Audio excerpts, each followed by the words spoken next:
नमस्कार, मैं doctor Vishwanath Tiwari homeopathy for all channel में आप सभी का हार्दिक स्वागत एवं अभिनंदन करता हूं। मित्रों, इस चैनल की शुरुआत एक पवित्र उद्देश्य को लेकर के की गई है, जिससे लोग अपनी बीमारी के बारे में जानें, समझें और उसके उपचार की संभावनाओं को समझें, उनसे होने वाले कॉम्प्लिकेशंस के बारे में ठीक परिमाण में समझ सकें। तो आइए इस पवित्र उद्देश्य के क्रम में एक नई चर्चा की शुरुआत करते हैं और ये चर्चा पित्ताशय से संबंधित एक बीमारी के बारे में है। जी हाँ, आप बिल्कुल ठीक समझ रहे हैं कि मैं आज आपके साथ कोलेसिस्टाइटिस एवं कोलेलिथियासिस की चर्चा करने वाला हूँ, यानी पित्ताशय की पथरी। इस सच को मैंने पिछले दिनों क्लिनिक में बड़ी शिद्दत से महसूस किया। एक महिला पित्ताशय में पथरी का नाम सुनते किस तरह घबरा गई, इसके बाद मैंने महसूस किया कि पित्ताशय की पथरी के बारे में लोगों से चर्चा जरूर की जानी चाहिए, क्योंकि पित्ताशय की पथरी का नाम आते ही लोगों के मन में सर्जरी का भय शुरू हो जाता है, लेकिन ऐसा नहीं है। लगभग 60% पित्ताशय की पथरी के मरीजों में दवाइयों से उपचार संभव है। खासतौर से होम्योपैथिक दवाइयाँ पित्ताशय की पथरी में कारगर हैं। अब सवाल अक्सर ये पूछा जाता है कि पित्ताशय की पथरी कहाँ से निकल करके जाएगी। इस सवाल का जवाब पाने के लिए मेरा वीडियो आप शुरू से अंत तक देखते रहिए।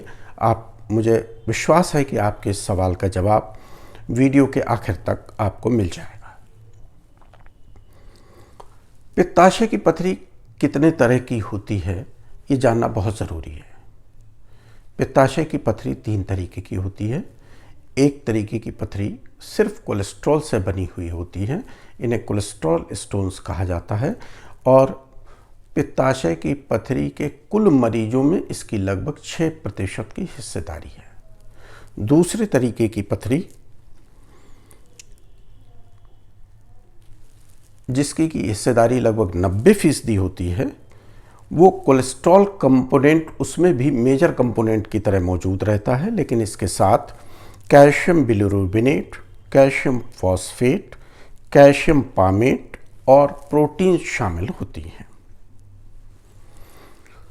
ये स्टोन्स मल्टीपल इन नंबर होते हैं और मल्टीपल होने के साथ साथ इनकी साइज छोटी होती है। तीसरी तरीके के स्टोन्स कैल्शियम बिलिरुबिनेट से बने हुए होते हैं और इन्हें पिगमेंट स्टोन्स के नाम से जाना जाता है। एक दूसरी महत्वपूर्ण बात और आपको बता दूं कि गॉल ब्लैडर कैलकुलस की संभावना महिलाओं में पुरुषों की अपेक्षा अधिक होती है। पुरुषों में इसकी 33% संभावना होती है, वहीं दूसरी ओर महिलाओं में इसकी 50% संभावना होती है। खासतौर से ऐसी महिलाएं जो फैट, फर्टाइल और 50 की एज के आसपास हों। अब इसके बाद सवाल होता है कि गॉल ब्लैडर कैलकुलस होता क्यों है, इसके कॉजेस क्या हैं। छोटी आंत की बीमारियों में या लॉस ऑफ टर्मिनल इलियम इसका एक कॉज होता है। कोलेस्ट्रॉल कम करने की दवाइयाँ, जिसको कि कोलेस्टेरामिन थेरेपी कहा जाता है, खासतौर से लो लिपिड्स LDL को कम करने के लिए जो दवाइयाँ दी जाती हैं, उनमें कोलेस्ट्रॉल स्टोन्स होने की संभावना अधिक होती है और इसे LDL को बैड कोलेस्ट्रॉल के नाम से हम लोग जानते हैं। ओरल कॉन्ट्रासेप्टिव्स, गर्भ निरोधक दवाइयाँ जब लंबे समय तक इस्तेमाल की जाती हैं, तब भी गॉल ब्लैडर स्टोन की संभावना होती है। ऐसे रोगी जो एक लंबे समय से अस्पताल में भर्ती हैं, जिनको कि नसों के द्वारा या रक्त वाहिकाओं के द्वारा पूरा भोजन प्रदान किया जा रहा है, उनमें भी कोलेस्ट्रॉल स्टोन्स की संभावना अधिक बढ़ जाती है। कार्डियोवैस्कुलर डिजीज़ में मायोकार्डियल इन्फ्रैक्शन यानी दिल के रोग, जिसमें कि मायोकार्डियल इन्फ्रैक्शन मुख्य रूप से शामिल है। अगर ये बीमारी आपको है तो आप में कोलेस्ट्रॉल स्टोन्स की संभावना बढ़ जाएगी। लक्षण क्या होते हैं? किसी मरीज़ को अगर पेट में गैस बने, डकारें आएँ, डकारें ख़ास तौर से अगर खट्टी डकारें आ रही हैं और भोजन ठीक से हज़म नहीं हो रहा है, पेट भारी भारी रहता है, पेट में गैस बनती है, उल्टी महसूस होती है, खाना खाने की इच्छा नहीं होती है, तो ऐसे मरीज को तुरंत अपना एक अल्ट्रासाउंड करवा लेना चाहिए और ये कंफर्म कर लेना चाहिए कि उसे गॉल ब्लैडर कैलकुलस तो नहीं है। इसके बाद अब हम आते हैं कि गॉल ब्लैडर कैलकुलस का डिसोल्यूशन कैसे होता है, जो कि इस वीडियो का मुख्य अंश है। पैथोफिजियोलॉजी समझते वक्त मैंने इस बात को बहुत ठीक ढंग से समझ लिया कि गॉल ब्लैडर कैलकुलस कोलेस्ट्रॉल और कैल्शियम बिलिरुबिनेट, कैल्शियम फॉस्फेट और प्रोटीन से बने हुए होते हैं। कोलेस्ट्रॉल के बारे में मैं आपको बता दूं कि कोलेस्ट्रॉल एक ऐसा सब्सटेंस है जो वाटर में इनसॉल्युबल है, यानी कि पानी में घुलनशील नहीं है। कोलेस्ट्रॉल बाइल जूसेस के अंदर मौजूद बाइल एसिड्स के साथ में और लाइपोप्रोटीन्स के साथ में बॉन्डिंग करके बाइल जूस में मौजूद रहता है। ऐसी कोई परिस्थिति जिसमें लिवर को अचानक ऐसा बाइल जूस सिक्रीट करना पड़े जिसमें बाइल एसिड्स की मात्रा कम हो जाए और शरीर के अंदर कोलेस्ट्रॉल की मात्रा अधिक हो, तो हाइपर सैचुरेशन की स्टेट आ जाएगी, यानी कि बाइल जूसेस अपने साथ बॉन्डिंग करने से मना कर देंगे, यानी कि उनकी कमी हो जाएगी। ऐसी कंडीशंस को लिथोजेनिक बाइल कहा जाता है। तकनीकी भाषा में इसके लिए एक शब्द इस्तेमाल किया जाता है जिसे कहा जाता है लिथोजेनिक बाइल। अब जो ये फ्री कोलेस्ट्रॉल रहेगा, ये स्टोन के फॉर्म में बॉन्डिंग दूसरे सब्सटेंसेस के साथ में करके स्टोन फॉर्म कर देगा। अब हमारा मिशन ये होना चाहिए कि लिवर हेल्दी हो और ऐसा बाइल सिक्रीट करे जिसमें कि बाइल एसिड्स की मात्रा अधिक हो। तो बाइल एसिड्स गॉल ब्लैडर के अंदर मौजूद कोलेस्ट्रॉल स्टोन्स के साथ बॉन्डिंग करके, उनको डिसोल्यूशन करके, उनकी बॉन्डिंग करके बाहर निकाल देंगे।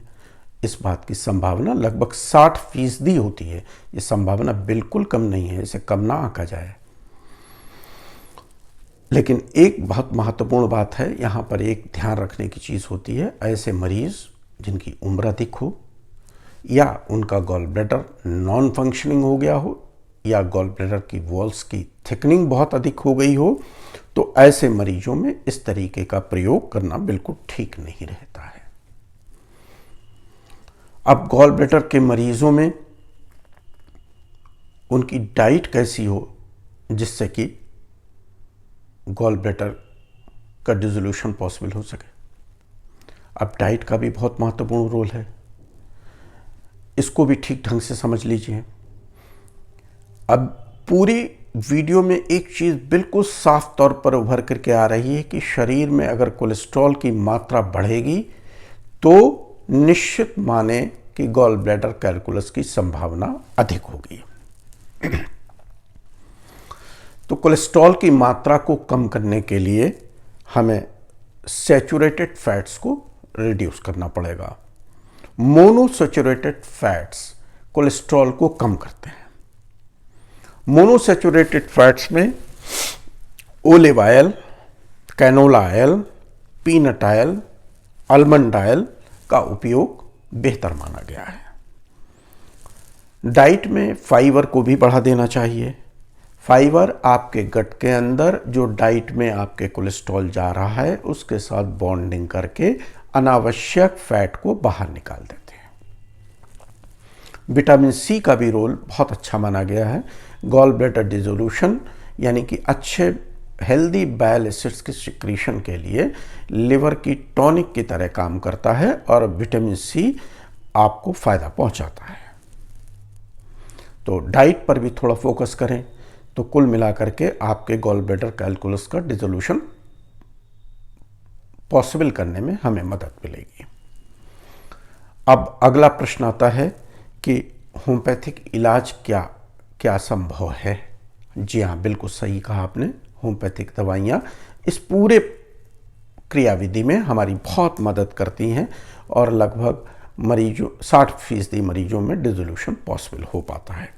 इनमें उपयोग की जाने वाली दवाइयों में lycopodium, phosphorus, carduus marianus, boldo, myristica sebifera, chelidonium majus, leptandra, tarentula H, podophyllum, ferrum metallicum, मक्सॉल, पल्साटिला, नक्स वोमिका, कार्बोवेज, और इसके साथ 2 ट्राइचुरेशन भी बहुत महत्वपूर्ण भूमिका निभाते हैं। इनका नाम है कोलेस्ट्राइनम 3XR6X, फेल्टोरी 3XR6X।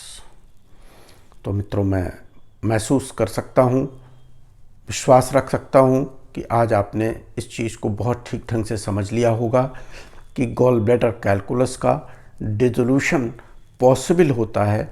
सर्जरी ही एकमात्र इलाज नहीं है, ऑपरेशन ही एकमात्र इलाज नहीं है। और आप प्रयास करके देखिए, हो सकता है कि आप उन 60% लोगों में शामिल हों जिन्हें ऑपरेशन की ज़रूरत ना पड़े। और मैंने इसको प्रायोगिक तौर पर भी देखा है। इसका एक डाटाबेस भी तैयार किया है जिसमें मैंने देखा है कि मरीज़ों को गॉल ब्लैडर कैलकुलस का डिसोल्यूशन पॉसिबल हुआ है। इसमें समय की एक बात और अक्सर पूछी जाती है, इस बारे में मैं बता दूं कि मैंने 9 हफ्ते से लेकर के 18 महीने तक डिसोल्यूशन का समय ज़्यादातर मरीजों में देखा है। मैं समझ सकता हूं कि आप मेरी बात को ठीक ढंग से समझेंगे और एक प्रयास करेंगे। लेकिन एक चीज़ ध्यान रखिएगा, प्रयास के लिए किसी योग्य होम्योपैथिक चिकित्सक से परामर्श करके ही प्रयास शुरू करें। खुद से किया गया प्रयास कई बार खतरनाक भी हो सकता है। धन्यवाद।